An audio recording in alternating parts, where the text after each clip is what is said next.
So this morning, as we were sitting here preparing to come on the stage, Police Chief Tom Jackson, the Ferguson Police Chief, released a video apology via CNN to Michael Brown's family, to some of the demonstrators. I've only half listened to it while we were sitting over there on my phone, so I don't exactly know everything he said in it. But in some ways, it is a good anecdote for Ferguson and the way Ferguson has played out day after day after day, a story that continues to develop, in part because you have a law enforcement community there that's still figuring out how it's going to handle things. And so a police chief who now, a few weeks later, is coming out and giving a formal apology via the PR firm. And so I think it's really fascinating. It's been fascinating to watch Ferguson play out because getting new nuggets. It's been a complete trickle. And so that's what we're seeing again today.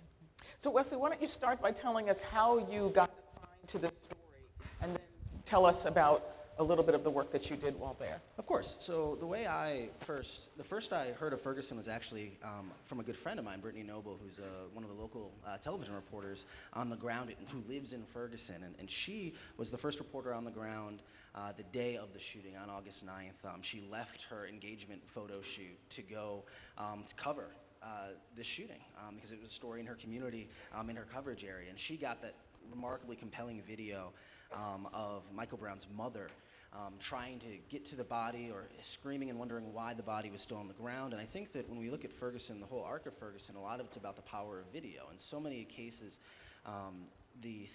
video and images, because so many of the things that have really resonated with people nationally have been these images that we've seen. And that was that very first day. A lot of people say, why does the Michael Brown shooting, when there are countless numbers of police shootings, why does this one go national? One of the reasons is because we had that compelling video on the very first day of the family grieving at the scene and wondering why this body was still on the ground. And so that first night, on Sunday night, I was traveling back from a work trip. I was in Michigan, and I was watching this unfold on social media, in part because one of my good friends was covering it. And then on Sunday, another one of my friends, Matt Pierce of the LA Times, showed up. He got there. He was one of the first kind of national parachute reporters to get there because he was already in the region. And he started covering the rioting that happened the first night, the looting that happened the first night. And I think that was when a lot of the national outlets realized this isn't a one-day story, this isn't a two-day story, we need to get people there. And so I came into the office Monday morning, and I started making calls to the local elected officials, to the congressional delegation, to the Senate. I cover Congress primarily, and just trying to push the story forward, seeing if maybe the feds were going to come in. And as we had that conversation, the deputy national editor came up to me and said, "Would you get on a plane?" And I said, "All right, sure." And so I hopped on a plane to Missouri on Monday afternoon, was there Monday night, and was up through the night as the tear gas was deployed for the first time Monday night. And what I thought was a 1 or 2 day assignment turned into a 3 or 4 week assignment. I'm going to alternate because I think it's kind of interesting to kind of alternate the experiences of the national reporters and the local reporters. So David, I'm going to go to you next. Is that okay? So obviously how you heard about it is going to be different, right? Yeah, I was shopping. I was doing back-to-school shopping with my daughter at Target, and I started to get tweets from people that I follow in North St. Louis County, and they were telling me, "Hey, you need to get out here and cover this." And honestly, I didn't want to hear it. You know, I was in the middle of doing back-to-school shopping, but then I started to see more tweets from this start to appear in my timeline, and I was like, you know what? I better check that we got this covered. And so I called our newsroom and I said, "Hey, you know, we know about this shooting, right?" And the editor on duty said, yes, we do know about it. In fact, you know, Denise and Rick are on their way there, and I tweeted back to the guy, I said, "Hey, we got it covered. We got 2 journalists going up there." And then I kind of went back to shopping, and I started my interest was piqued, so I started following it on Twitter, and I started to see more stuff. And I talked to our photographer up there on the scene, and he said, it's kind of tense. And I told him, he said, "If you need help, let me know." And he said, why don't you come up? Okay. And so I actually arrived up there about when they were washing Michael Brown's blood off the road. We have some video. I don't know if we want to show the video here. Sure. Of the early stuff. Are you guys? I don't mean to ambush you with this video, but this is from the first night, and it kind of goes chronologically here. So I'll let. I'm a visual journalist, so I'll let the video and the stills talk for me a little bit. Please don't kill me!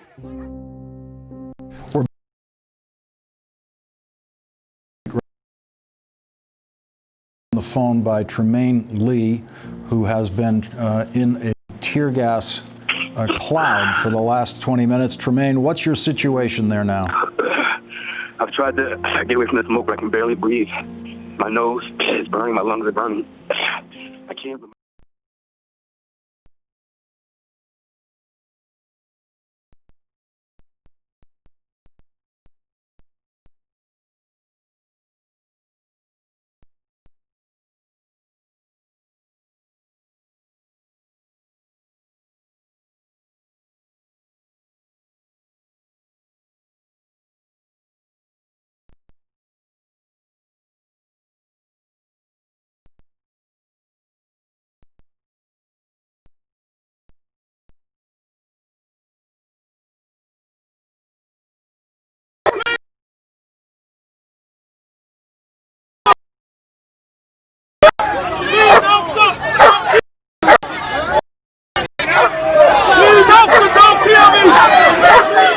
We are Michael Brown. I think they cleared all that out. Yeah, they took all the words and shit. Oh, that shit's dead.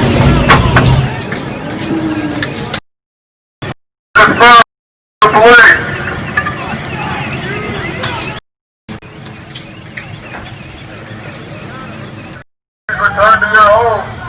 You go home. We live here. I'm down here at the protest, and they started throwing tear gas and shooting rubber bullets at all the protesters, telling us to go home, and we live here.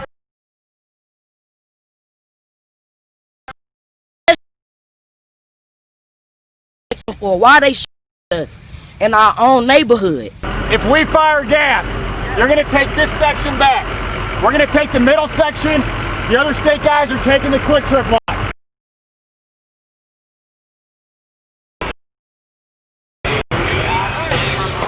Saying, and one of the clips that we saw said, "You go home. We live here." You do live there. So how did you hear about it? Yes, I do. I live 10 minutes away from Canfield Green Apartments. I moved there 2 days before Brown was shot. How I heard about it was, well, actually the cable went out, charter cable did go out, so I had to turn to social media to know what was going on in the area. The Sunday, that was when all of the looting took place and the Quick Trip was burned down. That following Monday morning, I wasn't attached to any news organization at the time, but as a journalist, it was news. So I went down there, collected interviews, took photos, and just really absorbed the atmosphere there.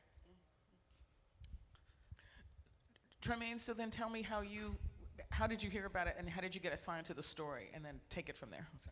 Yeah, I've been, excuse me, my allergies are acting up, so excuse my voice. I had been aware of the shooting and the aftermath, primarily from social media, from Twitter, from people like Brittany Noble and Wesley retweeting, and a bunch of friends who had been kind of, tweeting that it had been kind of picking up. The tension was kind of building. So by Sunday afternoon, it was clear to me that this was kind of serious. So about 6:30 on Monday morning, I called my editor, called her at home and said, I think I need to get to Missouri. 6 months earlier, I had been covering school issues in Missouri, and particularly in Normandy, which is right next door. They have this transfer crisis where black students, primarily who were in failing districts, would be allowed to leave the school and attend better performing schools. And so it created an uproar because white parents in wealthier districts who would be forced to accept these kids said that they would bring violence and drugs. And so there had long been, there had been this tension for a long time. So long before Michael Brown was killed, I had been on the ground there, and I knew people on the ground. I'd been covering the issues in the community. And so that Monday morning, hopped on a plane and flew out there.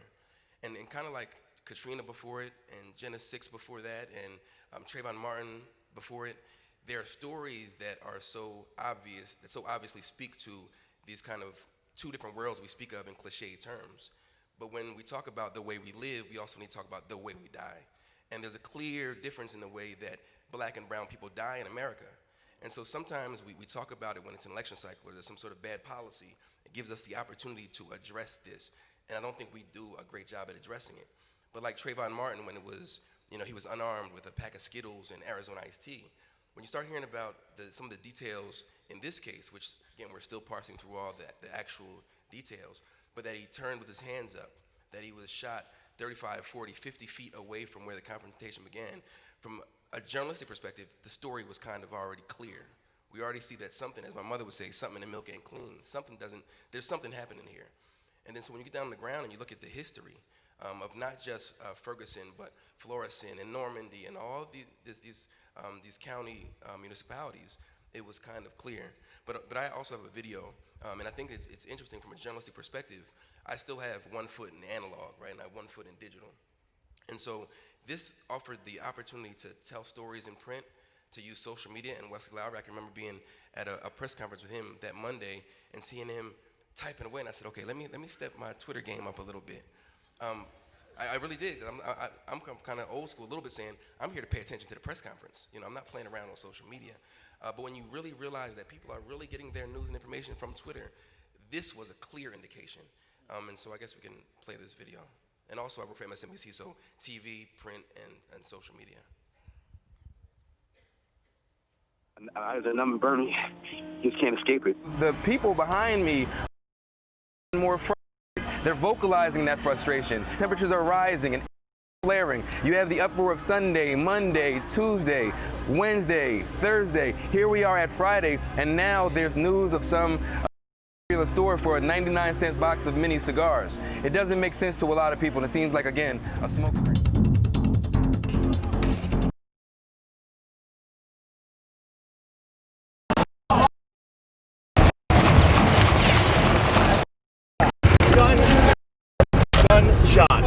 Time to start evaluating how do we as a society value the lives of young black men. And again, cases like this exemplify it. A simple interaction between police, get the F on the sidewalk according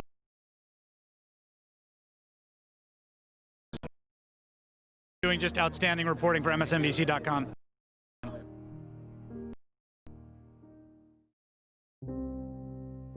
We're back with more of our breaking news coverage about what's happening on the street right now in Ferguson, Missouri. I'm joined on the phone by Tremaine Lee, who has been in a tear gas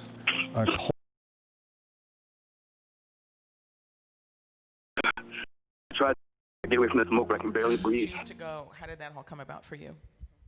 Sure. So I'm a documentary producer for Vice News, but we had a reporter on the ground before I arrived, actually. And she covers race relations in America, and she was sort of on the story, filing reports for our website. And it became clear to her on the ground that this was going to be a long engagement, and that she thought there was an opportunity here to do some sustained coverage, which we're still experimenting with, given that we're a startup and we're still trying to learn about how we do what we do. So we've been working with Livestream, this technology, to enhance this immersive experience we're trying to give our viewers at Vice. And so I went there with about 3 or 4 different cameras and just started experimenting with ways we could cover a story in a sustained way, which we hadn't really done much of before. So I actually prepared a video to show the sort of different styles of coverage we provided over the two weeks we were there.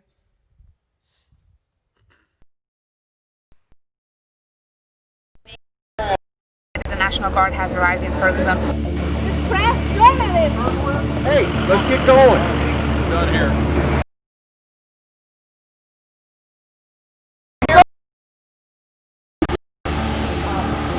It would help everyone understand why you guys are... I'll talk to you up there, ma'am. A lot of people here are telling us they're constantly harassed by police. They're pulled over for any reason, given tickets for any reason or no reasons, and they're just tired and frustrated. Do you see that, or do you agree with it? No, I don't see it, but the people that I've talked to have been supportive and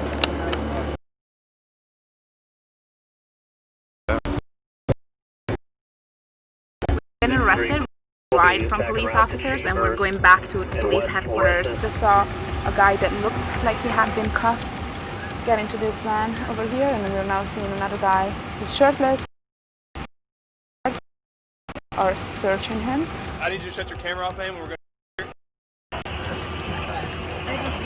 All right, go ahead and shut your camera off because you can't be filming this, okay? Just put it down.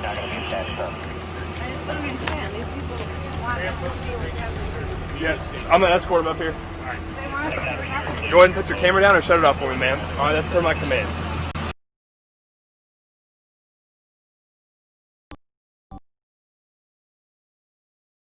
I seen got shaken up, nigga had to tweet that site. If you seen that night, they ran in the QT, burned it down, West Florissant, looting, cops posted in my street, 20 niggas deep, guns pointed at my people, still gather beautifully.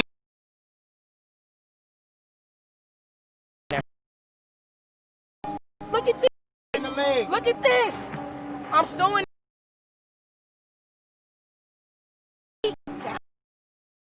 All of they ass. Thursday, there was, we talked, and people trusted that. And I meant that when I said it. And it's taken us a couple of days to get back to Thursday and that trust. It's not fair to the kids, to the children out here, because we're seeing what's happening in this generation. We're seeing things that we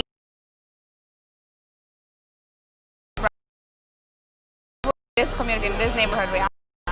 Since the Brown incident and now this incident, it's going to be a big deal. It's going to be big. It's going to be big.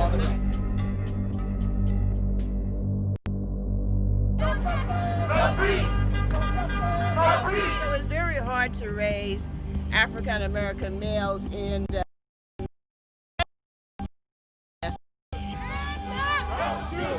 we all Michael Brown and J. Smith. It's not just Michael Brown, it's a movement. We tired. We need to stand up.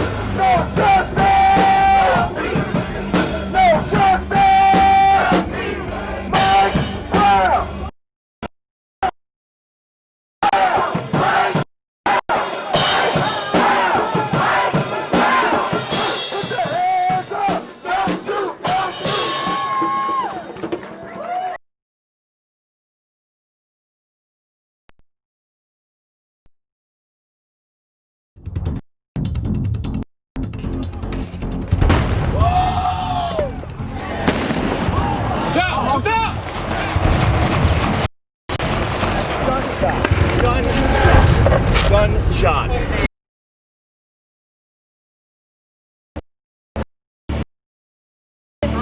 Hey, let's get going. Down here. So they want us to go back to the beginning of the line. Hey, I'll be going. Can you tell me what you've seen tonight? It would help everyone understand why you guys are doing They'll talk to you up there, ma'am.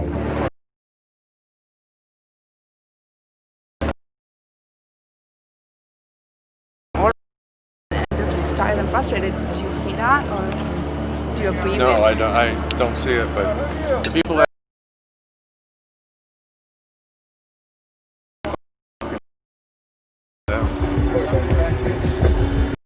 We're not getting arrested. We're getting. Testimony of people who were there, or was it the fact that there were street demonstrations? What was the critical piece that broke it out for you as a major story? I think there were a number of components. One is that, and we all have to be honest with ourselves, if they wouldn't have burned down the Quick Trip, if they wouldn't have taken to the streets, and if things wouldn't have turned violent, we wouldn't have been there, right? We wouldn't have come in mass to document what's happening in American City burning. But I think those early details and that they were being picked up from people on the ground and the actual outrage. We have to remember, as journalists, we cover stories all the time and disparities and inequities in communities all the time, and people don't seem that outraged. They don't march to the polls and in outrage vote out the politician. So to see young people, primarily on social media, spreading the word, taken to the streets. So the initial killing, there already seemed to be something funny there. People from the ground in real time getting the information out on social media. Then the response, the very violent response that we saw initially in the burning and then in the police response quickly after, I think all played a role in really spurring us. Wesley, and then of course, David, I want to hear from you and Mariah on this. Go ahead, Wesley. Well, exactly. I think that it's a confluence of factors. First of all, like I said, it was the fact that things turned so quickly tense and violent. Sunday night, the burning down of the Quick Trip, the clashing with the police. Then Monday night, the turning around, and as we saw in the video, the shooting of the tear gas into what was, Tremaine and I were talking about this, into the residential part. As we watched that video of them just shooting and shooting, those were into houses and into neighborhoods. That wasn't in a strip mall, that wasn't in a street, that was into people's homes. I remember my first night there, standing next to a man on his front lawn as we're getting hit with tear gas. And I think that it's those things that really began to propel this story. That's what took this from being another young black man killed by a police officer in potentially questionable circumstances to a story that had national legs. And then it was the handling of it by police officers and the local officials, the lack of information, the refusal to release the officer's name, the fact that to this day, the police in St. Louis and police in Ferguson have not actually put forward a narrative of what happened. Typically, you know, when I was in Boston and covered breaking news and politics there, I did a lot of police pressers. And when I was in LA, I did a lot of police pressers. I've done officer-involved shootings. The idea that a police officer would kill someone and they wouldn't even give a coherent story of what happened, not giving details, not giving anything. The police to this point in time have still not ever put out any information as to why this interaction was even occurring or why Darren Wilson potentially drew his weapon. And that he was unarmed at the time. I think that's the thing we forget, that he was armed with his blackness. He was armed, and it seems the way in Philly, if you follow other cases, that alone is enough, because when you ask a jury, what would be reasonable? And there seems to be some reasonable fear of black men in America.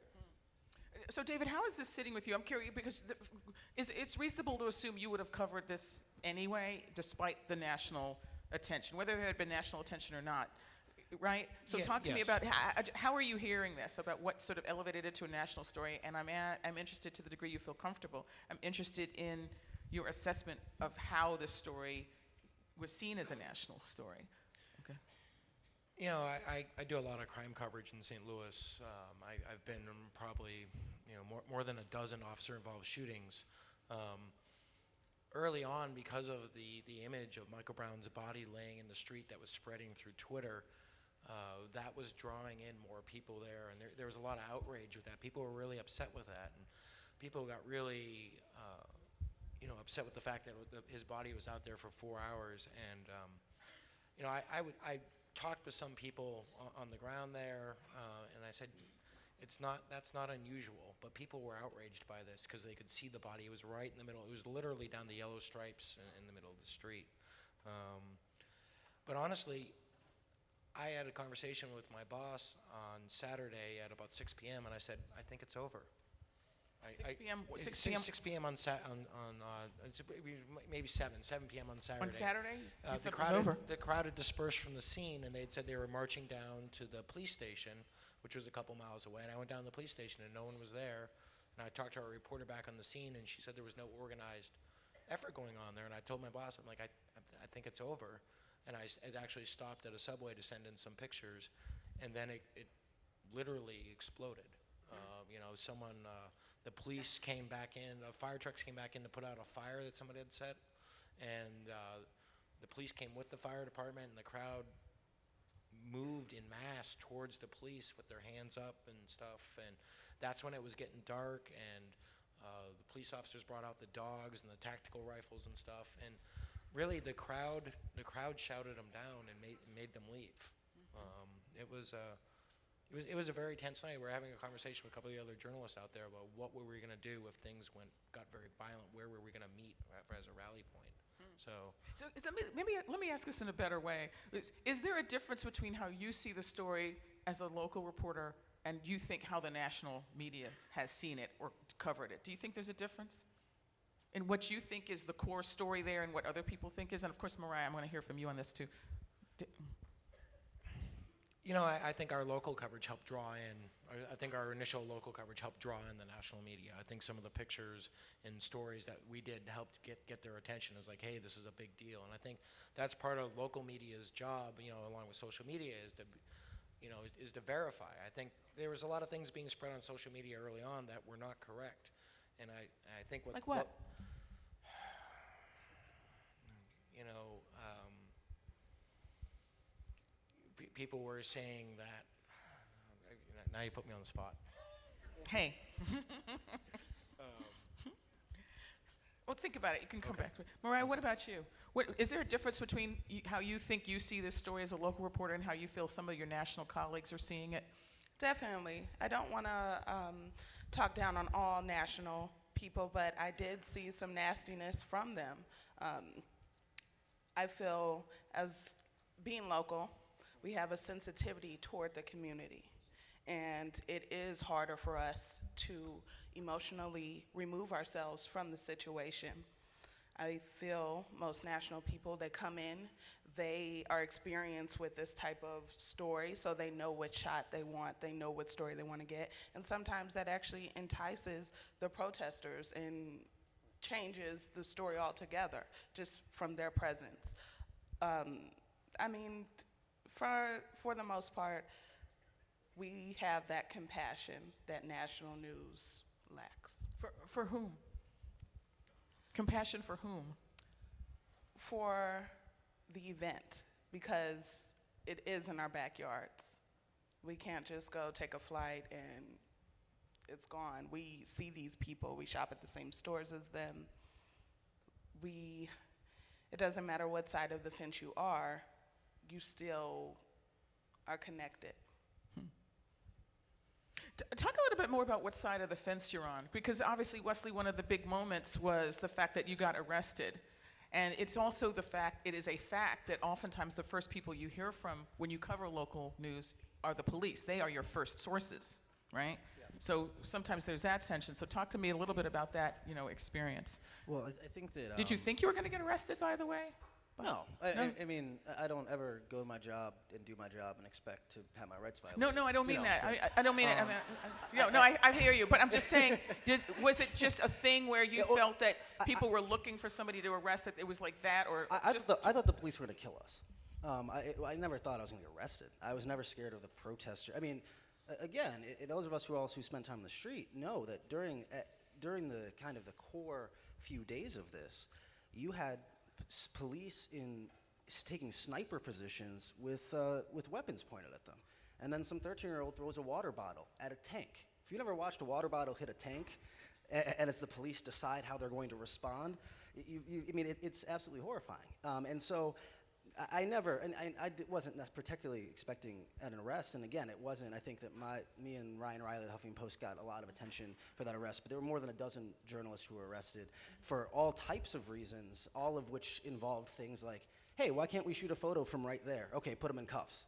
And so I think that it's very important that anytime we enter any story, because I think what Maria's talking about is really important, the idea of the empathy and the compassion, and that when we enter a situation, we're people first. We're people, we're humans. And what enables us to tell the story is our ability to relate to people and to tell their stories. And I think that the reporters, especially at the national level, who did it well, and the people who I was admiring as I watched their work, and Tremaine's actually someone for years who I've watched do this, is the ability to insert themselves into the community and really kind of shut up and listen and pay attention and to be able to tell these stories. Because what we see here in Ferguson is this is not a story. This story, frankly, isn't even about Michael Brown anymore. This is a deeper story about communities, about systemic issues, and frankly about police departments that don't feel as if they have to do. I mean, you remember the statement from the mayor on the first day, we don't have any racial tensions here in Ferguson. What are you talking about?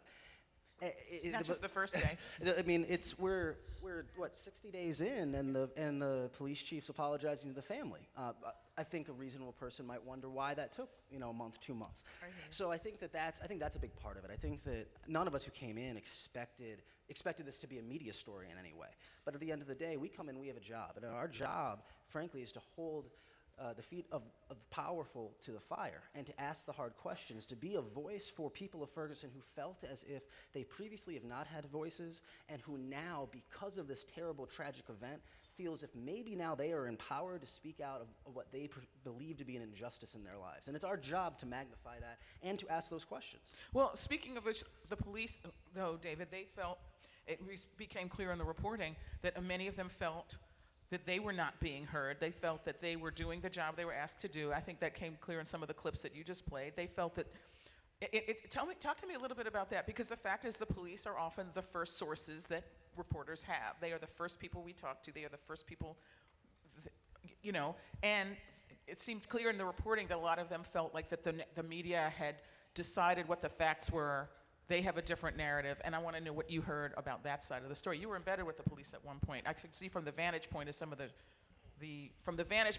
shots that I saw, the images, it was clearly from the standpoint of the police out. So tell me about it. The police were confused. The police think they're getting a bad rap on this. They chafe at the idea that they've been too violent. They're like, what they feel like is they are responding to gunshots, with gunshots which are lethal force, with non-lethal force, with tear gas, and they also feel the nights that there have been looting have been the nights that they've not used tear gas, and so they are. Did they complain to you about how they were being portrayed? They asked me, and the other interesting thing was they asked me. One of them specifically said, "What are the rules of engagement for you as a media member with me?" And I think what you saw is you saw a lot of people who were saying that they were journalists, who were really more activists or something else, having very direct confrontational approaches with the police officers, and then that was blurring the lines a little. That was confusing the police as to how journalists were going to treat them and stuff. Well, Claire, can I ask you about that? And then I want to open it up to you all. It's about halfway through, and we certainly love to hear from you. And we'd love to hear what's on your minds and make this a conversation that involves all of us. And you can feel free to ask anything, right? I mean, about how you use your tools, what point of view. But Claire, how did you see yourself in that? I mean, your team, and how did you see yourself in that? That whole question of what did you feel your job was during all of that? Sure, I think our job evolved the longer we were there. We started just by covering the police and protester confrontations. We were there the same nights where the police were using force and disproportionately responding to very small acts of agitation by the protesters. A water bottle at an APC doesn't warrant tear gas and smoke bombs, I think they're called, flash bombs. But as the days wore on and this sort of repeated night to night, we just started getting to know the community members better and better, seeing the same people again and again. And when the curfew was installed, we began live streaming. That's when we sort of started going out every night and staying out all night and finishing our days at 6 a.m. And we started to hear from community members that they were watching our live streaming. They were holed up in their houses, sort of fearing for their children, and they were watching what we were doing. And I think that was the first time in my career where I got immediate feedback from the people I'm reporting on, the community I'm reporting on, that what I'm doing is helping them or making some kind of impact on their understanding of what's going on around them. And I think I was struck with a sense of responsibility and urgency to do my job well because people are watching. And I also felt like I was part of an ecosystem. I mean, what Wesley was saying, like,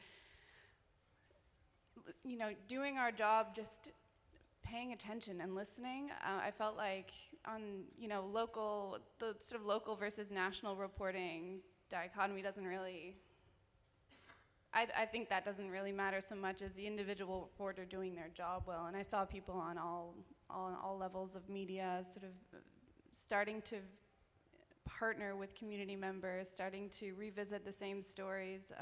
We were talking with children, mothers, you name it. So, well, I mean, I don't know. I think some people would disagree with you that national-local dichotomy doesn't mean anything. Some people think it does, because the fact is, the national reporters get to leave, and these guys have to stay, and they're going to be at the grocery store, and they're going to see the guy, and yeah, I understand that. I don't mean it doesn't matter. I just mean in terms of the viewer.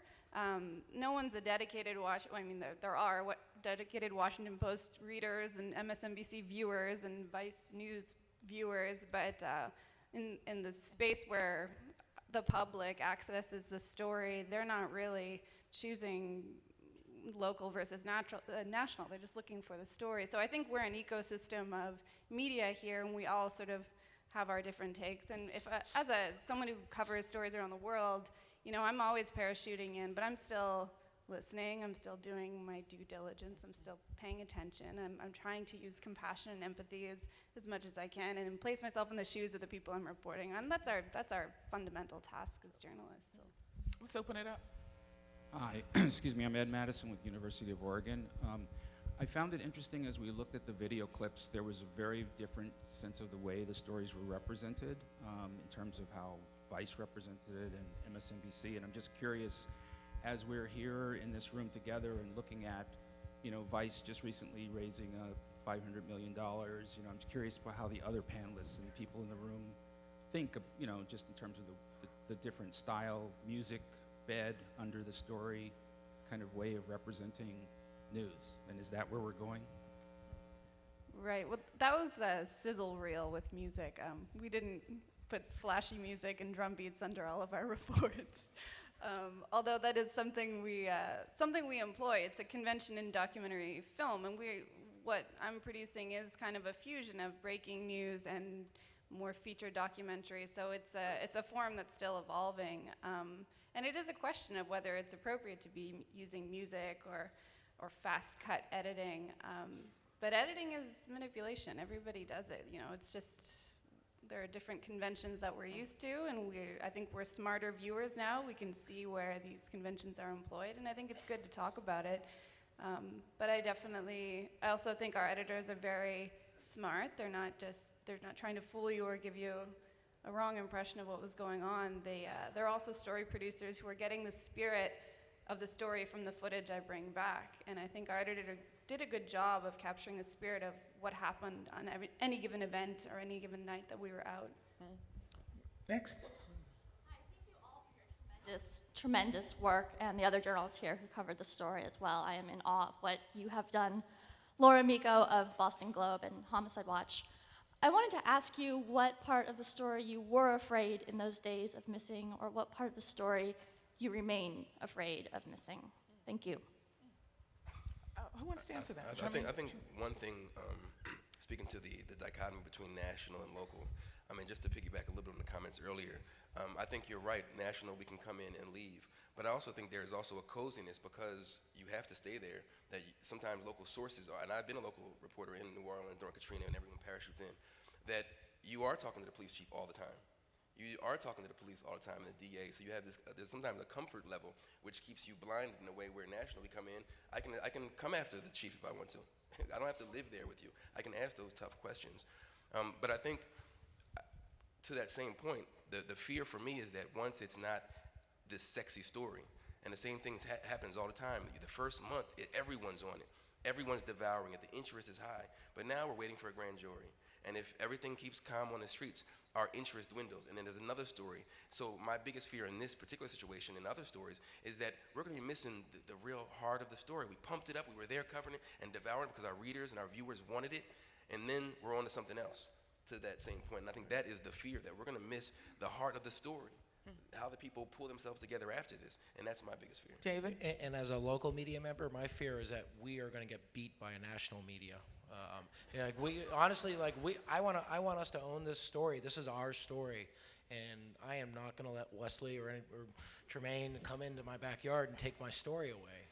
This is the story that we're going to cover. We're going to be we're going to be doing stories about this for the next 10 years. And I'm, Wesley and these guys are all talented journalists, and it's making us step up our game, so it's good. Can I ask you, though, I'm going to put you on the spot just because you've just been at it's a little bit longer than Mariah, right? I mean, because Mariah just graduated. She's a recent graduate and is kind of finding her way professionally. I want to put Tremaine's question to you, which is, do you feel that the local press, in part because the police are so often their first sources and the first source of information, are not as tough as they could be? Do you think that's true? I think... So you do have a relationship and stuff like that, and I think there's a two-way street there. Is that we also have reporters who are getting information that that you guys are not getting because they don't have this built relationship, and I think it's a good critique to say, like, maybe a tough question is not being asked as directly of some of these people because of the relationships. But that's a two-way. That's we're talking about the media ecosystem here. Maybe that's the role that the national media is playing, is to ask these harder questions, and the local media's job is to work their sources that they've developed over years to get sort of the inside, some of the inside stuff that would be more difficult for them to have that level of trust with someone from the outside. Can we go to the next, or you really feel you want to jump in on that? I was going to add really quickly. I mean, I think that sometimes we fall into the temptation of buying into these kind of journalism narratives. So it's an easy narrative to say there's this local versus national back and forth. It's when reporters start getting arrested, it's very easy for us to sit in our desk and say, well, why'd you make yourself part of the story? We fall into these narratives. narratives. And in the same way with the people we cover, we have to avoid those narratives. I think the media ecosystem is very important. This idea that we all work in concert together to tell this story. And the St. Louis Post-Dispatch should be able to do work that, frankly, I could never do because I don't have the relationships. In the same way, when I was at the Boston Globe, the work my colleagues were able to do, the New York Times, the Washington Post, or CNN never could have covered the marathon bombings the way the Boston Globe covered the marathon bombings, ever. And frankly, I don't know that those papers aspire to do those things. And my job when I show up is not to beat the St. Louis Post-Dispatch. It's to take their coverage and in some ways magnify it and be able to ask some questions that maybe they can't ask, or come at it with a level of being divorced that they don't necessarily have. But I think that sometimes we have to remember what our broader goal is. And our broader goal should be to, shine light in dark places and to, really pursue truth and fairness for underrepresented people or unrepresented people. And I think that when we get caught up in this, like, let's divide it up, local media versus national media, I just think that sometimes we don't serve our readers and don't serve the people we're supposed to be serving. Too much of journalism today is journalism done for other journalists, or journalists prognosticating about journalism for other journalists, which is ironic since I'm sitting at a journalism conference with a bunch of journalists talking about journalism. But it's this idea that, I think that sometimes we need to spend less time trying to figure out who did it right and who did it wrong, and so we can, make snarky remarks on Twitter to each other about it, and spend more time figuring out who's doing what well, and how I can okay, the St. Louis Post-Dispatch did this great Sunday front page story about diversity in police departments across the whole county. We weren't gonna do that. But they were, and now I can throw 2 graphs into my piece about police diversity at a national level, and I have that research and I can magnify it. And I think that's important. I think sometimes we need to be less skeptical of each other's success and more willing to work with each other. Hello? I'm Margie Freivogel from St. Louis Public Radio. I have a thought about the local national thing I'd just like to hear your reaction to. I think Mariah put her finger on something really important about the difference, which is that I think when you live there, you feel a sense of connection and maybe commitment that is harder to feel as a national reporter. And I think when people get upset with journalists, it's when they feel like journalism is being done to them rather than for them or about them. So how can both national and local reporters make this commitment to people, maintain this commitment to people, while still maintaining the kind of distance that you need to ask the tough questions? But who do you want to answer that? Who would you like to hear from whoever. on this? So we want to get as many questions as possible. So Yeah, who would you like whoever has a thought. Anybody want to take this? I think we've been talking a little bit about that. I think in general, you either, as a reporter, always care about justice and injustice, or you don't. You always care about, poor, unarmed black people getting shot or not, or police disparities in the way they're enforcing the law or not. And I think that's pretty simple when you stay on it. I'm doing it in Sanford. I was doing it in Normandy before it happened. You continue to stay on it. And people will recognize not just your work, but when you are genuine, and I really am coming to your community, and I really am spending time there, and I'm talking to you, and I'm in your living room. And with just one little anecdote, speaking to the side that people don't see, and how where people are actually feeding off of this information as it's happening. I can remember I was on the phone with Chris Hayes, and there was still tear gas, and I was back around by the memorial, and I was saying, I'm here by the memorial, blah, blah, this is happening, and a guy came out of his house and said, Tremaine? And I said, hold on one second, got off the phone, and he brought me into his house, and this is like, he lives doors down from the scene, pulled me into his house, let me wash my face, offered me dinner, gave me something to drink, let me charge my phones, and after that, because the police still had everything blocked off, him and his wife got in the car and led me out the back way, out of the community.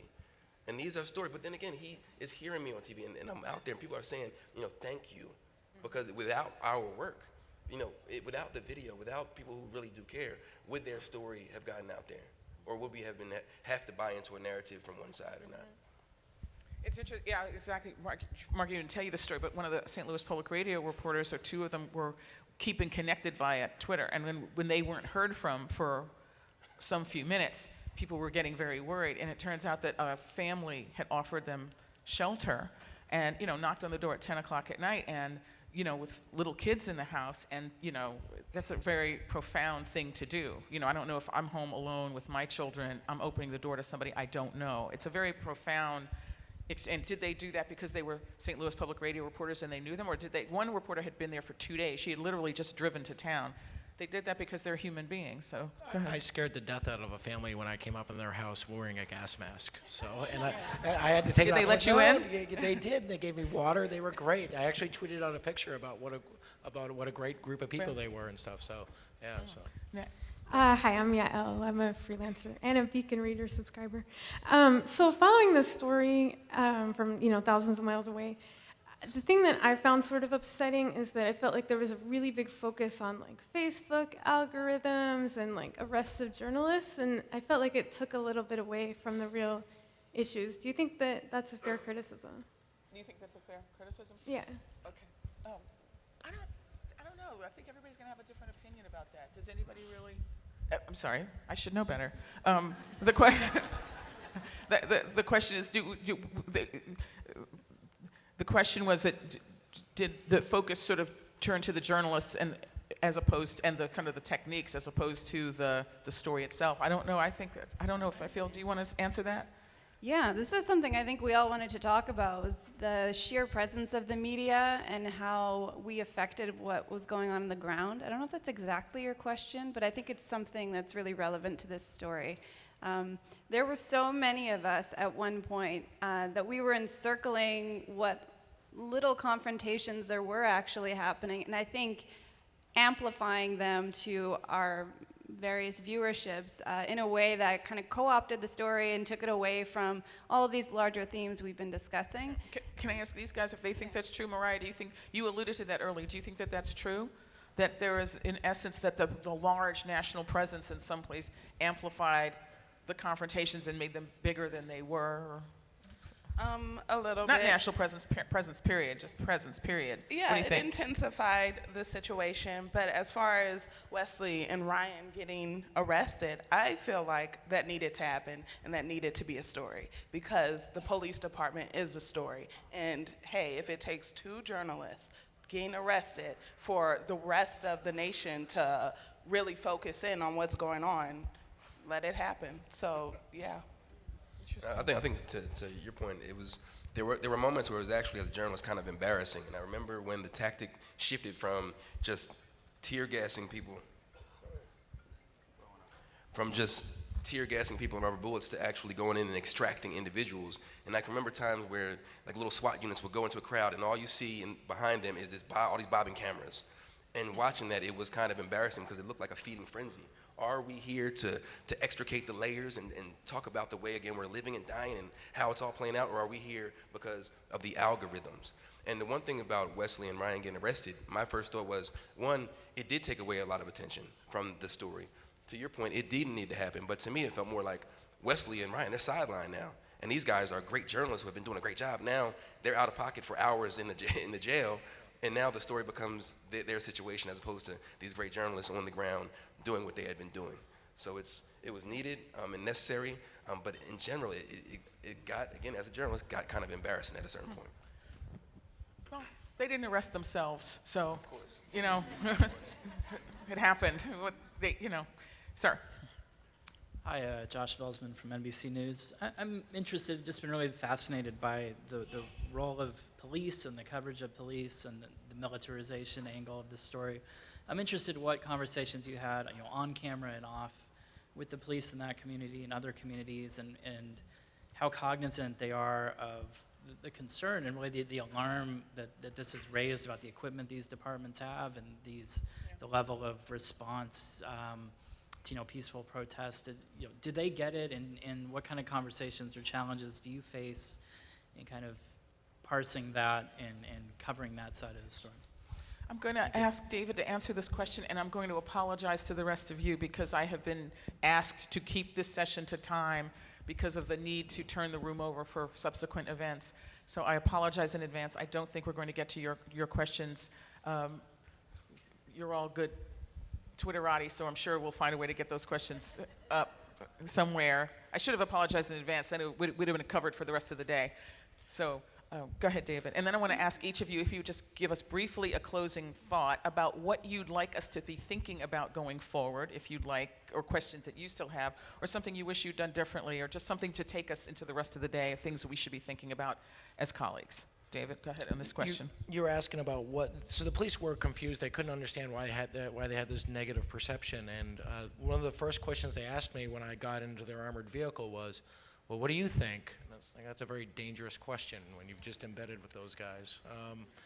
And I'm like, what are we, what are we doing that's, upsetting the crowd? And I said, well, the guy sitting on top of the armored vehicle pointing the rifle with the scoped rifle at the crowd was really upsetting to the crowd. They're like, yeah, but we had the safety on and my finger wasn't on the trigger. I was like, no, like that really upset the crowd. And they're like, oh, okay. I mean, and so, that was, they are also very concerned for their safety, and so they saw that as taking an action, as being protective. They said they were just looking in the crowd for people with guns, and I said, well, could you have used a set of binoculars?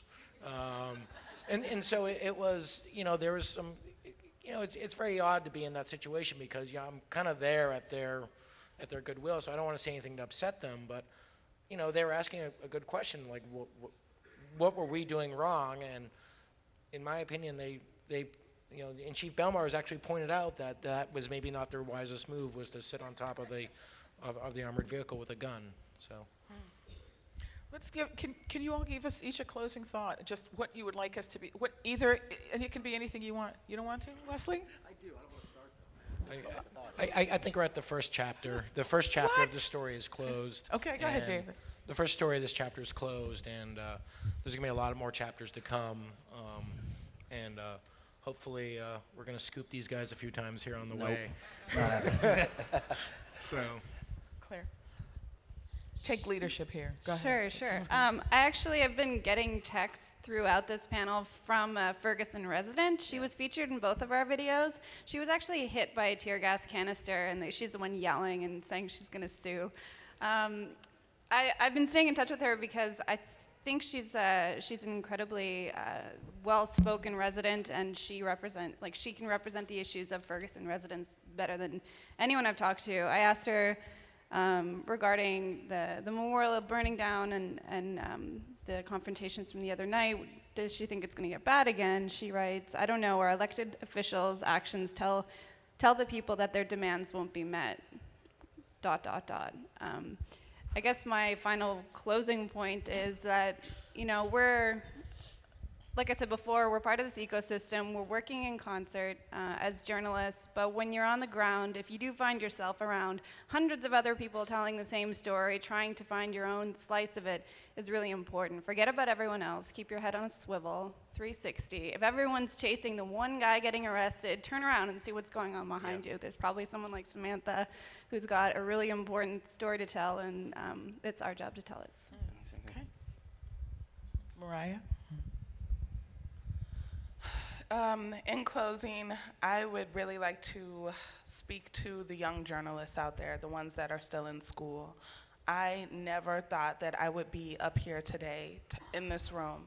I didn't believe in my work until it happened. Ferguson is still happening. I'm going to continue covering Ferguson for the next year and on after that. And I also want to thank Beacon Reader, ONA, and Huffington Post for giving me this opportunity of a lifetime.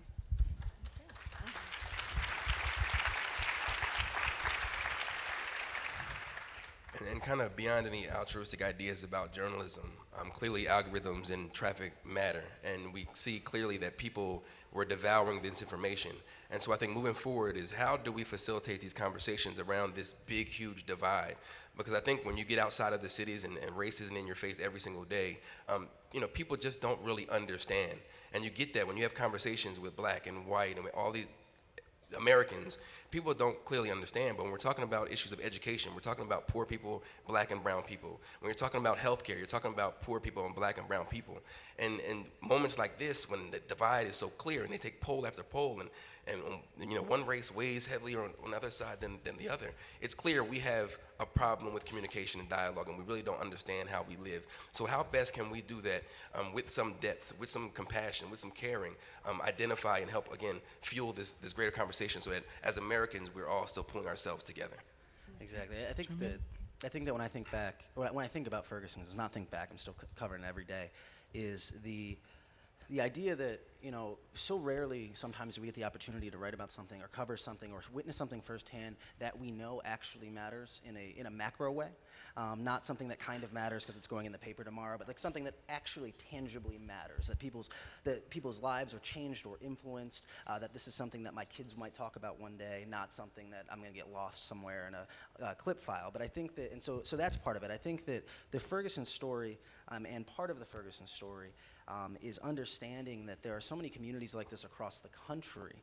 I think that if you look at Ferguson, part of white Ferguson didn't quite comprehend what was going on, why people were so upset, why are these protests, and frankly, a lot of white America. I mean, if you go to any of our Twitter mentions, we have a lot of people saying, what's wrong with those people? Why don't they have jobs? Why are they so upset? Why can't they just wait until all the facts come out? And for people of color in the United States, you know, we know better than to think that, well, if we just wait, it'll all work out. Like, don't worry, the legal system's got our back. And so I think that, but I think that's important. I think it's one of the reasons it's important to have diversity in newsrooms, diversity in coverage, because at the end of the day, when a story like this happens, most readers, journalists might do this, but most readers don't care that what the Washington Post writes per se, what the New York Times writes, what CNN writes. They want the best work. They want the best story. And if the best story is done by a local blogger, if the best story is done by the New York Times or the Washington Post, that's the story that's going to rise to the top. And our digital ecosystem only enables that. And so what I think that means is that newsrooms who care about stories like this, and let's be honest, some say they do and others really do, newsrooms that care about stories like this are going to equip themselves to tell stories like this, and that when something like this happens, they will have the people who are qualified, who have been in these communities, and frankly, who can relate to the people in these communities. It's extremely important. I think that's what enabled so much of the great coverage in Ferguson from a lot of the national outlets. Like I said, I loved a lot of the local coverage, but I also loved a lot of the national coverage. And part of that was because you had people who really understood.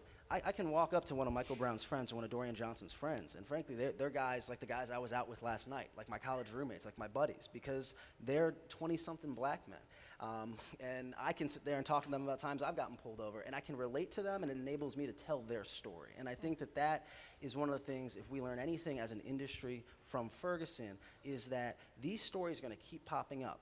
We're having this moment of racial dialogue, and news organizations are either ready to contribute to it or they're not. And I think Ferguson helped us see some of the ones that are and some of the ones that aren't. Will you indulge me in a closing thought? What was that? Will you indulge me in a closing thought? What was my closing thought?